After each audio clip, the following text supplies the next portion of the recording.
புயல் அப்படிங்கிறது வந்து தமிழ்நாட்டுக்கு என்னென்ன மாதிரியான பாதிப்புகளை வந்து ஏற்படுத்த போகுது?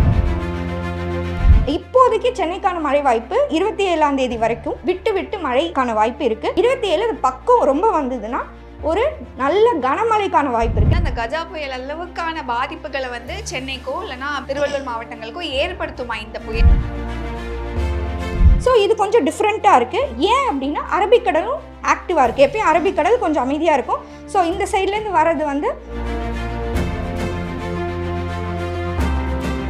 ஒரு நாள் இல்லை 2 நாள் நம்மளுக்கு நல்ல மழைக்கான வாய்ப்பு இருக்குது. மாவட்டங்கள் பார்த்தோன்னா சென்னை, திருவள்ளூர், காஞ்சிபுரம், செங்கல்பட்டு, ராணிப்பேட்டை. என்கிட்ட கூட நிறைய பேர் ட்விட்டரில் கேட்பாங்க, லைக் கார்லாம் இருக்குது எங்கள்கிட்ட, நாங்கள் வந்து போய் பார்க் பண்ணுறதை.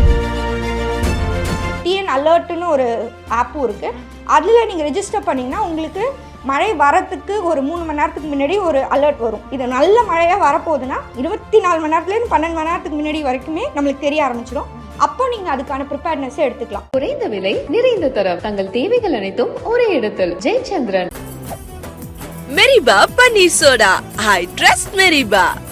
ரெட் நூல் நங்கை வியூவர்ஸ் எல்லாருக்கும் வணக்கம். இன்னைக்கு நம்ம கூட ரிசர்ச்சர் கிருத்திகா இருக்காங்க. வணக்கம் மேம். வணக்கம் மேம். இந்த 27 அக்டோபர் 27 and 28 வந்து இந்த மோந்தா புயல் அப்படிங்கிறது வந்து தமிழ்நாட்டுக்கு என்னென்ன மாதிரியான பாதிப்புகளை வந்து ஏற்படுத்த போகுது? அண்ட் ஆல்ரெடி ஆந்திரா பக்கம் தான் அது கரையை கடக்கும் அப்படிங்கிற மாதிரியுமே வந்து தெரிய வந்திருக்கு.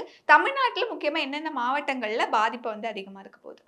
ஸோ இந்த பேரிடப்பட்டால், அந்த புயல் பேரிடப்பட்டால் அது வந்து ஆந்திரா, நீங்கள் சொன்ன மாதிரி அது ஆந்திரா கரை கடக்கிறதுக்கான வாய்ப்பு தான் அதிகமாக இருக்குது. அதுதான் ஐஎம்டியுமே ஸ்ட்ராங்காக சொல்லியிருக்காங்க.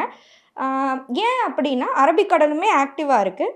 ஆக்டிவாக இருக்கும்போது ஒரு படகு வந்து தண்ணியில் வரும்போது தண்ணியில் சுழற்சி இருந்து அதை அவாய்ட் பண்ணிட்டு போகிற மாதிரி புயலும் நம்மளுக்கு இந்த சைடு அரபிக்கடலும் ஆக்டிவாக இருக்கிறதுனால நிலத்தில் நகர்றதுக்கு இப்படி ஈஸ்ட் டு வெஸ்ட் நகராமல் அது வந்து இங்கே ஈஸ்ட்லேருந்து அப்படி நார்த் நோக்கி வடக்கு நோக்கி நகரத்துக்கான வாய்ப்பு அதிகமாக இருக்குது. ஸோ இதனால் நம்மளுக்கு ஆந்திரா வைசாக்லேருந்து ஆன்கோல் அந்த கரை மச்சிலிப்பட்டினம் சொல்லுவாங்க. ஸோ அந்த இடத்துல கரை கடக்கிறதுக்கான வாய்ப்பு தான் அதிகமாக இருக்குது. சென்னைக்கு இதோட இம்பேக்ட் எப்படி இருக்குன்னு பார்த்தோன்னா 26ஆம் தேதி நைட்டு வரைக்குமே அது வந்து கடலில் உள்ளே இருக்கிறதுக்கான வாய்ப்பு இருக்குது. 27 வந்து நிலத்துக்கு பக்கத்தில் அது வந்து சென்னையோட அச்சரேகைக்கு மேலே கீழே போகிறத பொறுத்து, அது எந்த அளவுக்கு மேற்கு தள்ளப்படுதுன்றதை பொறுத்து, இந்த அரபிக்கடலோட அந்த டைனமிக்ஸும் எப்படி பிஹேவ் பண்ணுதுன்றதை பொறுத்து சென்னைக்கான மழை வாய்ப்பு மாறும். இப்போதைக்கு சென்னைக்கான மழை வாய்ப்பு 27ஆம் தேதி வரைக்கும் விட்டு விட்டு மழைக்கான வாய்ப்பு இருக்குது. 27 பக்கம் ரொம்ப வந்ததுன்னா ஒரு நல்ல கனமழைக்கான வாய்ப்பு இருக்குது. இல்லை அதே ஒரு 50 கிலோமீட்டர் எட்டி போயிடுச்சுன்னா மழைக்கான வாய்ப்பு சுத்தமாக இல்லாமல் கூட போகிறதுக்கான வாய்ப்பு இருக்குது. ஆனால் 3 மாவட்டங்கள், சென்னை, திருவள்ளூர், ராணிப்பேட் அண்ட் மற்ற மாவட்டங்கள், அதாவது மற்ற உள் மாவட்டங்கள் திருவண்ணாமலை, அப்புறம் நம்ம காஞ்சிபுரம், செங்கல்பட்டு எல்லாமே வந்து மழை ஓரளவுக்கு பெய்யறதுக்கான வாய்ப்பு அதிகமாகவே இருக்குது. 27, 28 அது நல்ல கரையை கடந்து நிலத்தை கடந்து அது உள்ளார போனதுக்கப்புறம் நம்மளுக்கான மழை வாய்ப்பு ரொம்ப கம்மியாயிடும். கம்மியாயிட்டு நம்ம வெப்பநிலை கொஞ்சம் அதிகமாகி அந்த ஒரு காற்று முறிதல்னால வர இடிமின்னல் மழை வாய்ப்பு அதிகமாக இருக்குது.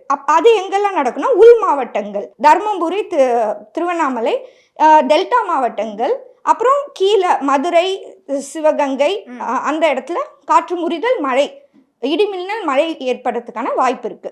அது நீங்க சொன்னது இடிமின்னலோட ஒரு கனமழை அப்படின்னு எடுத்துக்கலாம். இடிமின்னல்னா நம்மளுக்கு எப்பயுமே சாயங்காலம் ஒரு 4 மணிக்கு மேலே வரும். அது 4 மணி 5 மணிக்கு மேலே வரும். கொஞ்ச நேரம் ஒரு 1 hour 2 மணி நேரம் பெஞ்சிட்டு நல்ல மழை கொடுத்துட்டு சென்றுவிடும். ஸோ இது வந்து இடிமின்னல் மழைக்கான ஒரு கேரக்டரிஸ்டிக். அந்த மாதிரி ஒரு மழை வந்து எதிர்பார்க்கப்படுகிறது. ரொம்ப ஹெவி ரெயின்ஸ் அப்படின்னு நம்ம சொல்ல முடியாது. இது வந்து மாடரேட் ரெயின்ஸ் தான். Okay ma'am. இன்னொன்று இந்த எல்லாரும் எதிர்பார்க்குற இந்த கஜா 2018 வந்து அந்த கஜா புயல் அளவுக்கான பாதிப்புகளை வந்து சென்னைக்கோ இல்லைன்னா திருவள்ளூர் மாவட்டங்களுக்கோ ஏற்படுத்துமா இந்த புயல், இந்த மோந்தா புயல் அப்படிங்கிறதுக்கு? இந்த மோந்தா புயல் அந்த அளவுக்கு பாதிப்பு ஏற்படுத்த 99% வாய்ப்பு ரொம்ப கம்மி. ஏன் சொல்கிறோம் அப்படின்னா, நான் முன்னாடியே சொன்ன மாதிரி இதோட தன்மை எப்படின்னு இருக்குன்னா, வங்கக்கடல்லேருந்து அரபிக்கடலுக்கு நகர்ற மாதிரி தான் இதோட தன்மை எப்பயும் இருக்கும். புயலோட தன்மை ஜென்ரலாக அப்படி இருக்கும். அதுவும் கீழே வரும்போது ஸ்டார்ட் ஆஃப் த மான்சூன், நம்ம நார்த் ஈஸ்ட் மான்சூன் பார்த்தோம்னா அக்டோபரில் தொடங்கி நவம்பர் டிசம்பர் வரைக்கும் சொல்கிறத north east monsoon or retreating monsoon சொல்லுவோம். அதாவது அந்த தென்மேற்கு பருவமழை முடிஞ்சு வர மழை. அக்டோபர் நவம்பரில் உருவாகிற காற்று பகுதியெலாம் நம்மளுக்கு கன்னியாகுமரி டு டெல்டா அப்படியே உருவாகி கிட்டத்தட்ட அந்த அச்சரேகையிலேயே கரையை கிடக்கும். ஸோ அதோட தன்மை மாறிக்கிட்டே இருக்கும். டிசம்பர் டைம் போகும்போது mostly Chennai side Andhra side போகும். இப்போது அது இன்னும் டிஃப்ரெண்ட்டாக பிஹேவ் பண்ணுது. இப்போ ஸ்டார்டிங் இப்போ தான் நம்ம வந்து அக்டோபரில் இருக்கோம். அக்டோபரே இதோட நகர்வு வந்து நல்லா நார்த் நோக்கி சென்னை நோக்கி சென்னைக்கு தாண்டி தான் நகருது. ஸோ இது கொஞ்சம் டிஃப்ரெண்ட்டாக இருக்குது. ஏன் அப்படின்னா அரபிக்கடலும் ஆக்டிவாக இருக்குது. எப்பயும் அரபிக்கடல் கொஞ்சம் அமைதியாக இருக்கும். ஸோ இந்த சைட்லேருந்து வர்றது வந்து நம்மளுக்கு ரொம்ப மேல் நோக்கி நகராமல், அந்த படகு மாதிரி தான் மேல் நோக்கி அதை வந்து நகராமல் அப்படியே ஸ்ட்ரெயிட்டாக வரதுக்கான வாய்ப்பு இருக்குது. இப்போது அரபிக்கடல் ஆக்டிவாக இருக்கும்போது அங்கேயும் ஒரு சுழற்சி இருக்கும்போது அது அப்படியே தள்ளிட்டு போகுது. அந்த காற்று எப்பயும் எப்படி இன்ட்ராக்ட் பண்ணுதுன்னு தான் நம்ம வந்து ஒரு புயலையோ ஒரு சிஸ்டமையோ தனியாக அது மட்டும் பார்க்க முடியாது. இது வந்து ஒரு பெரிய உலகத்தில் எங்கே ஒரு நிகழ்வு நடந்தாலும் அது எல்லாமே கனெக்டட் தான். ஸோ அதோட நிகழ்வு நம்மளை பாதிக்கும், இந்த நிகழ்வு இன்னொரு இடத்த பாதிக்கும், அந்த மாதிரி தான் போயிட்டுருக்கோம். ஸோ இப்போ பார்த்தோன்னா இந்த ஒரு டைனமிக்ஸ் இருக்கிறதுனால கஜா அளவுக்கு பாதிப்பு வந்து நம்மளுக்கு இல்லை. அப்படியே நம்மளுக்கு ஒரு நாள் இல்லை 2 நாள் நம்மளுக்கு நல்ல மழைக்கான வாய்ப்பு இருக்குது. அது வந்து மாவட்டங்கள் பார்த்தோன்னா சென்னை, திருவள்ளூர், காஞ்சிபுரம், செங்கல்பட்டு, ராணிப்பேட்டை இந்த மாவட்டங்களுக்கு தான் வாய்ப்பு அதிகமாக இருக்குது. Okay ma'am. இப்போ புயல் அப்படின்னு சொல்லும் போது சென்னை கிட்ட நெருங்கும் போது அந்த காற்று அப்படிங்கிறது வந்து எப்படி இருக்கும் மேம்? ரொம்ப பலத்த காற்று, சூறாவளி காற்று அளவுக்கு வீசக்கூட அந்த வாய்ப்பு இருக்காங்க? ஸோ அது புயல் வந்து எப்பயும் கடலில் இருக்கும்போது நல்லா அது வந்து கொஞ்சம் கொஞ்சமாக வந்து அதோட காற்று தன்மை, அதாவது வந்து ஃபஸ்ட்டு லோ ப்ரெஷராக இருக்கும், லோ ப்ரெஷர் ஏரியாவாக மாறும். அதுக்கப்புறம் அது வந்து டிப்ரெஷன், டீப் டிப்ரெஷன், சைக்ளோன், இது இப்படி தான் இது ஒரு சைக்கிளாக போகும். அப்போது அது கெயின் பண்ணும்போது நல்ல கோர் ஸ்ட்ரக்சரை வந்து நல்லா டெவலப் பண்ணிக்கோ. நீங்கள் ஒரு இமேஜின் பண்ணிங்க ஒரு டியூப் மாதிரி, அந்த டியூப்பில் ஒரு சுழற்சி நடக்குது, சுழண்டுக்கிட்டே இருக்குது அந்த டியூப்பு. அந்த டியூப் அப்படியே சுழண்டும் போது அதோட கெயின் பண்ணிக்கிட்டே இருக்குது அந்த ஸ்ட்ரென்த்தை. அப்படி பண்ணும்போது நம்ம சென்னை அச்சரேகை கிட்ட வரும்போது அது ஒரு சைக்ளானாக மாறத்துக்கான வாய்ப்பு இருக்குது. அதனால் அதோட ரேடியஸ்னு நம்ம சொல்லும்போது 100லேருந்து 250 கிலோமீட்டர் வரைக்குமே ரேடியஸ் அந்த டியூப் வந்து இருக்கிற டெவலப்மெண்ட்டை பொறுத்து அது பெருசாக இருக்கிறதுக்கும் சின்னதாக இருக்கிறதுக்கும் வாய்ப்பு இருக்குது. அப்படி இருக்கும்போது நம்மளுக்கு காற்றோட வேகம் அதிகமாக வரத்துக்கான வாய்ப்பு எப்போ இருக்குன்னா, அது நம்ம நிலத்துக்கு சென்னைக்கு பக்கத்தில் அது வரும்போது தான் நம்மளுக்கு காற்றுக்கான பாதிப்பு ரொம்ப அதிகமாக இருக்கும். சென்னைக்கு கொஞ்சம் தொலைவில் இருக்கும்போது, அதாவது 300லேருந்து 500 கிலோமீட்டர் தூரத்தில் இருக்கும்போது சென்னைக்கான காற்று பாதிப்பு வந்து கம்மியாக தான் இருக்கும். இப்போதைக்கு எதிர்பார்க்கப்படுறது கம்மியாக தான் காற்று பாதிப்பு இருக்கும். 27ஆம் தேதி மழை வந்தாலும் காற்று பாதிப்பு வந்து நாமினலாக இருக்கும். காற்று கண்டிப்பாக அதிகமாக இருக்கும், எப்பயும் விட அதிகமாக இருக்கும். ஆனால் அதனால பாதிப்பு மரங்கள் விழுறதோ அந்த அளவுக்கு பாதிப்பு வந்து இருக்காதுன்ற மாதிரி தான் இருக்குது. ஆனால் இதெல்லாமே ரியல் டைம் ட்ராக்கிங்கில் தான் நம்மளுக்கு இன்னும் தெளிவாக இருக்கும். ஏன்னா ஒரு புயல் அப்படின்னு வரும்போது நம்ம ஒரு 3 நாளைக்கு முன்னாடி அந்த புயல் எங்கே நகருதுன்னு சொல்லிடலாம். ஆனால் அது ஒரு பஃபர்லேயே இருந்துட்டு இருக்கும். ஒரு 100லேருந்து 300 கிலோமீட்டர் பஃபரில் இருக்கும். அது மேலே மூவ் ஆகலாம், இல்லை அந்த பஃபருக்கு மேலே கீழே மூவ் ஆகலாம். அப்போது நம்ம வந்து அதை கிட்ட ட்ராக் பண்ணிட்டே இருக்கும்போது ஒரு 12 மணி நேரம் ஒரு தடவை, 6 மணி நேரத்துக்கு ஒரு தடவை அதை ட்ராக் பண்ணும்போது அதோட மூமெண்ட்டை பொறுத்து நம்ம வந்து இன்னும் இது தெளிவாக முடிவு எடுக்கலாம்.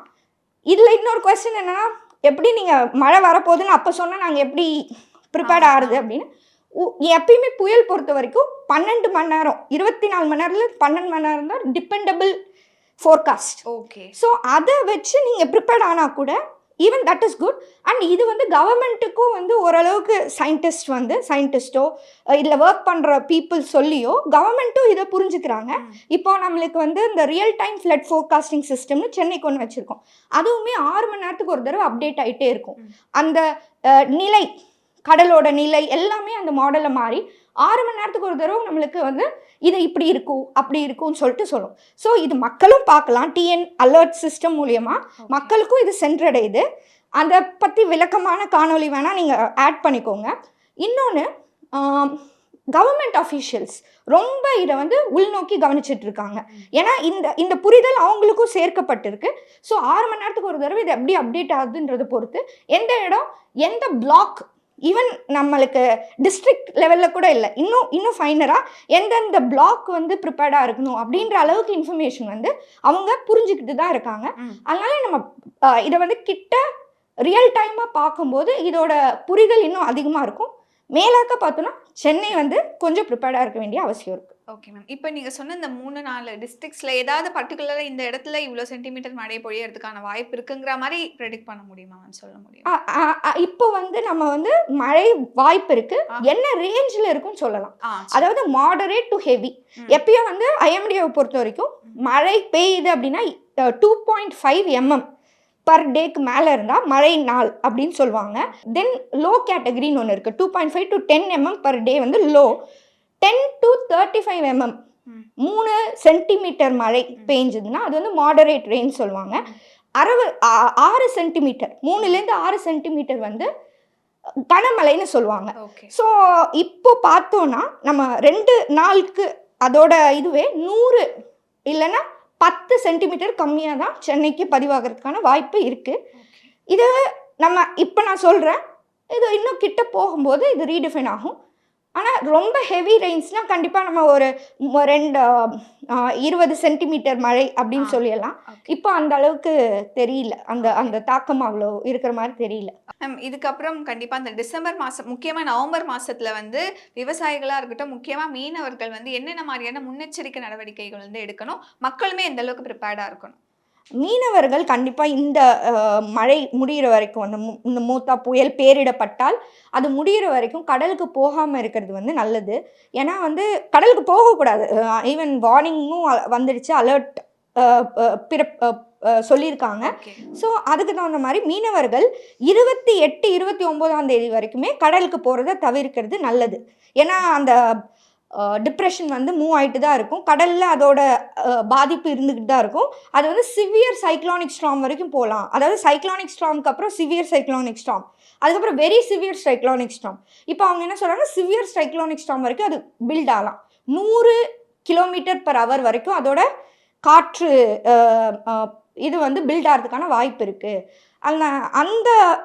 அந்த தன்மை வரும்போது நம்ம கடலுக்கு போகிறத அவாய்ட் பண்ணுறது. மெயினாக இந்த நார்த் கோஸ்ட்டில் இருக்கிறவங்க, சென்னை டு பாண்டிச்சேரி இருக்கிற மீனவர்கள் கண்டிப்பாக 29ஆம் தேதி வரைக்கும், 29, 30ஆம் தேதி வரைக்குமே அவாய்ட் பண்ணுறது நல்லது. ஐஎம்டியுமே அனௌன்ஸ் பண்ணுவாங்க நியூஸில், அதை ஃபாலோ பண்ணிக்கலாம். இது விவசாயிகள் பொறுத்த வரைக்கும், விவசாயிகள் வந்து இப்போது டெல்டா விவசாயிகளுக்கான பாதிப்பு இல்லை. பட் நம்ம செங்கல்பட்டு, காஞ்சிபுரம், திருவள்ளூர் அந்த இடத்துல இருக்கிற விவசாயிகள் வந்து கொஞ்சம் ப்ரிப்பேர்டாக இருக்கிறது நல்லது. அவங்க இது பயிர்களை பாதுகாத்துக்கிறது நல்லது. மக்கள் வந்து இந்த அலர்ட் இதை வந்து ஃபாலோ பண்ணணும். 6 மணி நேரத்துக்கு ஒரு தடவை மாறிக்கிட்டு இருக்கும் அதோட நிலைமை. ஸோ இப்போது என்கிட்ட கூட நிறைய பேர் ட்விட்டரில் கேட்பாங்க, லைக் கார்லாம் இருக்குது எங்கள்கிட்ட, நாங்கள் வந்து போய் பார்க் பண்ணுறத இப்போ தான் ஊர்லேருந்து எடுத்துகிட்டு வந்தேன், எப்படி பண்ணுறது அப்படின்னு. இது நம்மளுக்கு அந்தளவுக்கு பாதிக்கிற மழை இல்லை. இருந்தாலும் நம்ம வந்து அந்த மழையை வந்து ஃபாலோ பண்ணிட்டே இருக்கும்போது நியூஸ் சேனல்ஸையோ இல்லை நம்ம ஜென்ரலாக ஐஎம்டியோ ஃபாலோ பண்ணிட்டு இருக்கும்போது டிஎன் அலர்ட்னு ஒரு ஆப்பும் இருக்குது. அதில் நீங்கள் ரெஜிஸ்டர் பண்ணிங்கன்னா உங்களுக்கு மழை வரத்துக்கு ஒரு 3 மணி நேரத்துக்கு முன்னாடி ஒரு அலர்ட் வரும், மெசேஜ் அலர்ட்டாகவே வரும், தமிழ்லேயே வரும். ஸோ அப்போது நீங்கள் வந்து இன்னும் ப்ரிப்பேர்டாக இருக்கலாம். நீங்கள் ஓகே இது நல்ல மழையாக வரப்போகுதுன்னா கண்டிப்பாக ஒரு 12 மணி நேரத்துக்கு முன்னாடி, 24 மணி நேரத்துலேருந்து 12 மணி நேரத்துக்கு முன்னாடி வரைக்குமே நம்மளுக்கு தெரிய ஆரம்பிச்சிடும். அப்போ நீங்கள் அதுக்கான ப்ரிப்பேர்ட்னஸை எடுத்துக்கலாம்.